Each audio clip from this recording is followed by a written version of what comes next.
Assalamualaikum warahmatullahi wabarakatuh. Perkenalkan nama saya Anda dengan NIM 20.05.2004. Saya mengampu di program studi Teknik Negeri Universitas Samudra Tambuk 2020. Dan saya hormati Ibu Mary Andriani SPMT sebagai dosen pengampu di mata kuliah Pemrograman Sistem.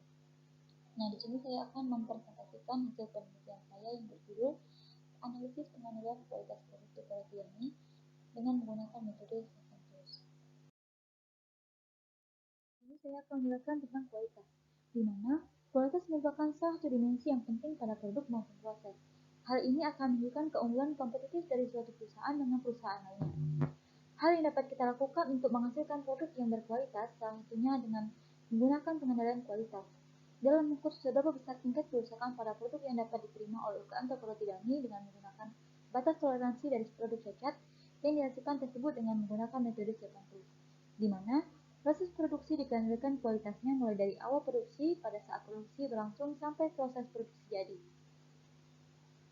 Pengendalian kualitas dilakukan untuk meminimalisasi produk rusak yang dihasilkan perusahaan. Apabila terjadi penyimpangan yang menyebabkan perbaikan tidak bisa dilakukan, maka akan menimbulkan kerugian yang besar pada perusahaan tersebut.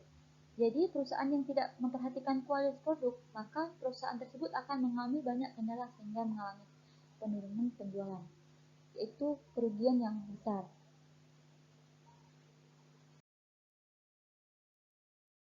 Kualitas adalah sebuah kata bagi penyedia jasa adalah suatu yang harus dikerjakan dengan baik. Kualitas itu berpusat pada konsumen. Jadi, seorang produsen dapat memberikan kualitas apabila produk atau pelayanan yang diberikan dapat memenuhi atau melebihi harapan konsumen. Nah, dapat kita simpulkan bahwa kualitas itu bisa dicapai apabila suatu perusahaan dapat memaksimalkan apa yang menjadi tujuan perusahaan tersebut. Semakin baik kualitas yang dihasilkan, maka semakin baik pula reputasi yang diperoleh oleh perusahaan tersebut. Dalam penelitian ini saya melakukan pengamatan langsung ke UKM Tukolatiani yang beralamat di Kuala Simpang, Aceh Tamiang, dan saya melaksanakannya pada tanggal 20 Oktober 2022. Sumber dan teknik pengumpulan data itu saya menggunakan dua data, yaitu data primer dan data sekunder, di mana data primer yang saya gunakan adalah saya mengamati langsung ke pemilik UKM tersebut, dan saya melakukan data sekunder, di mana saya memperoleh data dari arsipan atau catatan UKM tersebut, seperti jumlah produk ataupun jumlah cacat produk dalam produksi. Nah, dalam teknik pengumpulan data yang saya gunakan, yaitu saya langsung mewawancarain UKM tersebut, dan saya melakukan studi pustaka, yaitu menjadi jurnal penelitian. Analisis data yang saya lakukan dengan menggunakan beberapa alat dari metode Seven Tools, yaitu saya menggunakan check sheet, diagram sebar, diagram Pareto, histogram, diagram sebab akibat atau diagram tulang ikan, dan diagram alir, dan peta kontrol ataupun peta kendali. Hasil pengamatan dan pengolahan data yang saya dapat yaitu dalam check sheet, data, sampel, dan cacat produk dapat ditampilkan dalam tabel di atas, yaitu data jenis tidak sesuai produk cacat diambil dari data sampel sebanyak 300 dengan 12 kali pengamatan, yaitu 12 hari, sehingga dapat disimpulkan bahwa jumlah produk yang cacat sebanyak 248. Nah, jenis cacat produknya itu adalah cacat produk kurang matang, tidak kembang, bantat, dan gosong.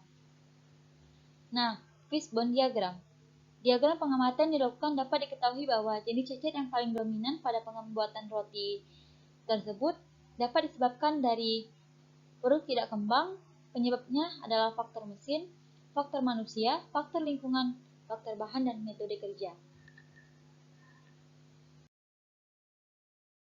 Dapat saya simpulkan dalam penelitian ini yaitu hasil dari jumlah roti yang rusak menempati posisi tertinggi, yaitu mencapai angka 199, jumlah roti yang gosong sebanyak 15, jumlah roti yang kurang matang sebanyak 18, jumlah roti bantat sebanyak 12.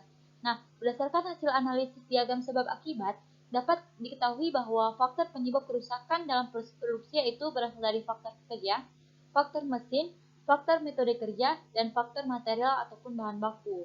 Nah, saran dari saya, UKM tersebut memerlukan perubahan metode. Hal ini dilakukan untuk mengetahui jenis kerusakan dan produk dan faktor yang menyebabkan kerusakan terjadi. Dengan demikian, perusahaan dapat melakukan tindakan pencegahan untuk mengetahui produk rusak untuk produk berikutnya. Sekian dari saya. Terima kasih. Apabila penjelasan saya ada yang kurang jelas, saya mohon maaf. Wabillahi taufiq wal hidayah. Assalamualaikum warahmatullahi wabarakatuh.